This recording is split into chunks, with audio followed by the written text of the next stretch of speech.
அபார கருணா சிந்தும் ஞானதம் சாந்த ரூபினம் ஸ்ரீ சந்திரசேகர குரும் பிரணமாமி முதான்பகம் ஸ்ரீ குருப்யோ நம குருவே சரணம். கோபுரம் டிவி நேயர்களுக்கு பக்திபூர்வமான வணக்கங்கள். மகா பெரியவா அற்புதங்கள் தொடரில் நாம் என்னென்ன மாதிரியான அற்புதங்களை பார்த்துருக்கோம். ஒரு ஆபத்து காலம் வரும்பொழுது நமக்கு என்னென்னமோ செய்து பார்ப்போம், எதுவுமே பலிக்கலைன்றதுமே பெரியவா உங்களை நம்பி வந்தேனே, எனக்கு இவ்வளோ கஷ்டம் வந்துடுத்தே, என்னை காப்பாற்றுங்கோ பெரியவான்னு வேண்டின்ற அந்த மாத்திரத்தில் ஒரு அற்புதம் நிகழும். அது உண்மையான பக்தர்களுக்கு நிகழ்ந்துள்ளது. அப்போது இந்த உண்மையான பக்தர்கள்னு சொல்கிறோமே, அதுக்கான டெஃபனேஷன் தான் என்னது? அதாவது மகா பெரியவா நமக்கு என்னென்ன விஷயங்களை எல்லாம் அருள் இருக்கிறார், இன்று அதையெல்லாம் நாம் தெரிந்து கொள்ள வேண்டும் அப்படின்னு நினச்சோம்னா, கணபதி அவர்கள் எழுதிய தெய்வத்தின் குரல் உள்ளது. மகா பெரியவா எங்கெல்லாம் என்னென்னெல்லாம் சொன்னாரோ அதன் தொகுப்பு தான் இந்த தெய்வத்தின் குரல். அதை படிக்கும் பொழுதே அந்த மகா பெரியவாளின் குரலாகத்தான் நமக்கு இருக்கும். மகா சுவாமிகள் சொன்னவற்றில் ஒரு 5% நாம் கடைபிடித்தோம் என்றால் நிச்சயமாக மகானின் கருணை பேரன்பு நமக்கு என்றென்றும் உண்டு என்பதில் சந்தேகமே இல்லை. அப்படி மகா பெரியவா சொன்னதை சிரமேற்கொண்டு செய்த சில பக்தர்களுள் ஒருவர் தான் மாம்பலம் ஜெயராமன் அவர்கள். அத்தியந்தமான பக்தர். மகா பெரியவா சொன்னதுள் முக்கியமாக சில விஷயங்கள் சொன்னார் இல்லையா?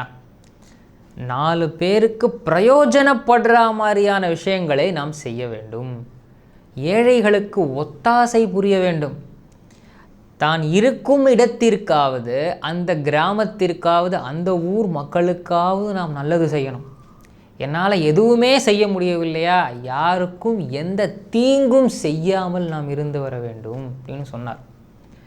அதை உண்மையிலேயே ரொம்ப ரொம்ப சீரியஸாக எடுத்துட்டு தான் வைத்து கொண்டிருந்த அந்த நிலத்தையும், மேற்கு மாம்பலத்தில் தனக்கு இருந்த அந்த நிலத்தையும் ஸ்ரீமடத்திற்காக கொடுத்து அங்கு ஒரு சங்கர மடம் ஏற்படுவதற்கு மிக முக்கிய காரணமாக இருந்தவர் இந்த ஜெயராமன் அவர்கள். இன்று வரை மேற்கு மாம்பலத்தில் நிகழ்ந்து வரும் சங்கர மடம், அதற்கான நிலப்புலன்களை கொடுத்தவர் இந்த பக்தர் தான். அத்தியந்தமான பக்தர், மகா பெரியவாமில் தீவிர பக்தி.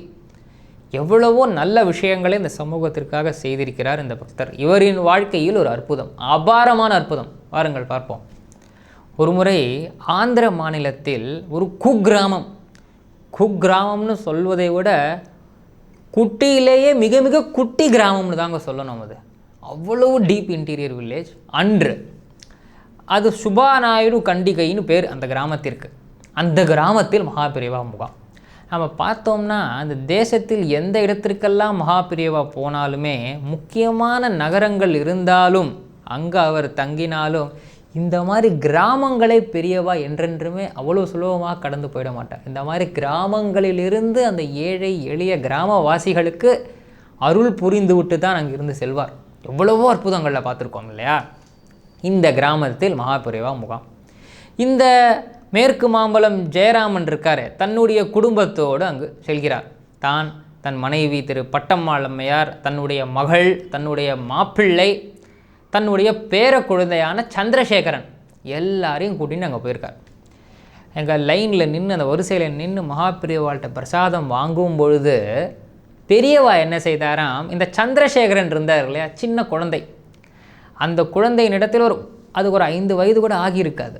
அந்த குழந்தைகிட்ட ஒரு பெரிய கல்கண்டை கொடுத்தாராம். வச்சுக்கோ அப்படின்னு கொடுத்தாராம். அந்த குழந்தை ஆனந்தமாக வாங்கிட்டு இருக்க பற்றின்றாராம். இவர்களும் பிரசாதம் வாங்கி கொண்டு நமஸ்காரம் செய்து விட்டு கிளம்புகிறார்கள். அப்போது இந்த குழந்தை அந்த ஸ்ரீமட முகாமில் இருந்து, அந்த கேம்பிலிருந்து வெளியே வந்து சுற்றி இருக்கிற இடத்தில் விளையாட ஆரம்பிக்கிறான். சுற்றி தோப்பு தோட்டம் இப்படித்தான் இருக்குது, பச்சை பசேல்னு இருக்குது, ரொம்ப அருமையாக இருக்குது அந்த இடம். விளையாடிகிட்டே இருக்கான். இவர்களும் சரி குழந்தை பின்னாடி விளையாடின்னு இருக்கான் போல இருக்குன்னு தங்கள் உடைமைகளை எடுத்துட்டு ஆகாரத்தை முடித்து கொண்டு கிளம்பும் பொழுது பார்க்கிறார்கள், குழந்தையை தேடுகிறார்கள், காணவில்லை. குழந்தையின் தகப்பனார், அதாவது இந்த ஜெயராமனின் மருமகனான திரு வாசுதேவன் அவர்கள் தேடி பார்க்கிறார், எல்லா இடத்துக்கும் போகிறார், குழந்தை கிடைக்கல. சுற்றி பார்க்குறாரு, பெரியவா குழந்தை என்னாச்சு தெரியலையே, எங்கே போயிருக்கான்னு தெரியலையேன்னு. அங்கே நல்ல கூட்டம், பல குழந்தைகள், கிராமவாசிகள் எல்லாரும் அங்கே இருக்கிறார்கள். அங்கே ஒரு இடத்துக்கு கிட்ட போனதுக்கப்புறம் தான் தெரியறது அங்கே ஒரு பெரிய பள்ளம் இருக்குதுன்னு. அது என்னதுன்னா இந்த பாதாள கிணறு. இந்த கிராமத்துலலாம் பார்த்தோம்னாக்கா நம்ம வீட்டு கிணறு மாதிரி செவுரெல்லாம் இருக்காது இல்லையா? கிட்ட போகும்போது தான் அங்கே படிக்கட்டு இருக்கும், அந்த படிக்கட்டு இறங்கும், அது கீழே போனால் தான் தண்ணி எடுக்க முடியும். ஒரு பெரிய கிணறு இருக்கேன்னு மேலிருந்து எட்டி பார்க்குறார். அந்த பதைப்போடு பார்க்கிறார். தன் குழந்தையின் சட்டை மிதப்பது தெரிகிறது. பெரியவா, ஐயோ என் குழந்தை உள்ளே இருக்கேன்னு கஷ்டப்பட்டு இறங்குறார். ஒவ்வொரு படியாக இறங்கி பார்த்தா தன் குழந்தை அந்த நீரில் மிதந்து கொண்டிருக்கிறது. விளையாடிண்டு வந்த அந்த குழந்தை சந்திரசேகரன் என்ன பண்ணியிருக்கார், அந்த வெட்டப்பட்ட அந்த கிணறை பார்க்காமல் தவறி மேலிருந்து விழுந்திருக்கார். என்ன ஹைட் இருக்கும், அது என்ன டெப்த் இருக்கும், என்ன ஆழம். கீழே விழுந்து நினைவிழந்து தண்ணீரில் மிதந்து கொண்டிருக்கிறார். இவர் ஒரு ஓலமிடுறார் இந்த வாசுதேவன். ஐயோ என் குழந்தை இப்படி ஆகிடுத்தே, பெரியவா காப்பாற்றுங்கோன்னு இவர்கிட்ட அந்த கூக்குரல் அங்கிருந்த அந்த கிராமவாசிகளுக்கெல்லாம் கேட்டு, தோப்பில் வேலை பார்க்கும் எளிய மக்களுக்கெல்லாம் கிட்ட எல்லாரும் ஓடி வருகிறார்கள்.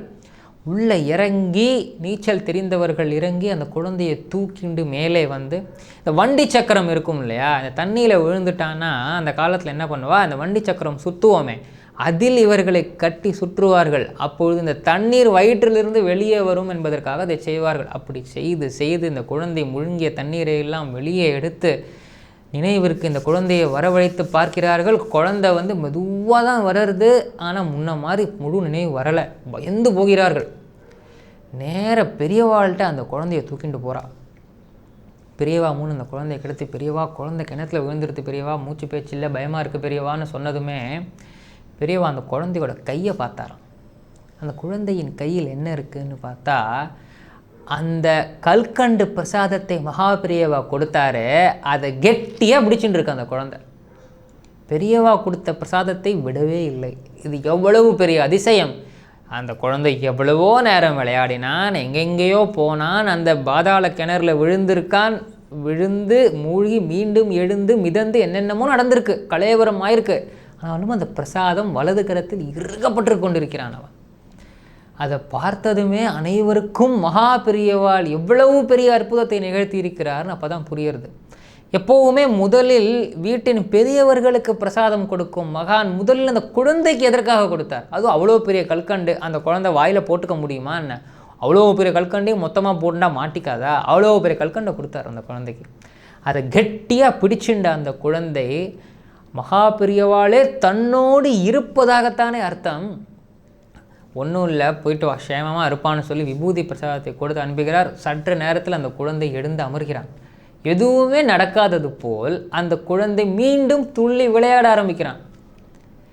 அப்போதுதான் இவர்களுக்கு புரிகிறது, மகான் செய்யும் ஒவ்வொரு சின்னஞ்சிறு காரியத்திற்கும் பின்னாடி எவ்வளவு பெரிய காரணம் இருக்கும் என்பது. இது நம் எல்லாருக்குமே கிடைக்கக்கூடிய ஒரு அபூர்வமான பாடம் தானே. நம்ம எல்லாருக்குமே தெரியும், மகான் சொன்னால் ஒரு காரணம் இருக்கும், மகான் இப்படி செய்யினால் அதற்கும் பல காரணம் இருக்கும்னு. ஆனால் அதை நாம் செய்வோம், ஒப்புக்கொள்வோமே தவிர ஏற்றுக்கொள்ள நம்முடைய அறிவு ஏனோ சிந்திக்கும். இப்படி செய்ய சொன்னால் இது நடக்கிற காரியமான ஒரு க்ஷணமாவது யோசிப்போம். நாம் அதை செய்வோம், ஆனாலும் இதை சிந்திப்போம். சிந்திக்காமல் இருந்திருப்போமா? ஆனால் மகான் ஒன்று செய்தார் என்றால் அது தன் பக்தர்களின் நலனுக்காகத்தான் இருக்குமே அன்றி வேறு எந்த விதமான ஒரு சுயநல காரணமும் இருக்காது என்பதற்கு இந்த அற்புதம் ஒரு மாபெரும் உதாரணம் இல்லையா? இதேபோல் மேலும் பல அற்புதங்களை மகான் நிகழ்த்துகிறார் பல பக்தர்களுக்கு. அவை என்னென்ன என்பதை நாம் வரும் பகுதிகளில் காணலாம். மகானிடத்தில் நேர்மையான பக்தியும் பொறுமையும் திடம் குறையாத அன்பும் இருந்தால் மகானின் கருணை நமக்கு என்றென்றும் இருக்கும். சக்ருத் ஸ்மரண மாத்திரேன பவரோக விநாசகே சந்திரசேகர பாதாப்சே வாசேதாம் ருதிமே சதா.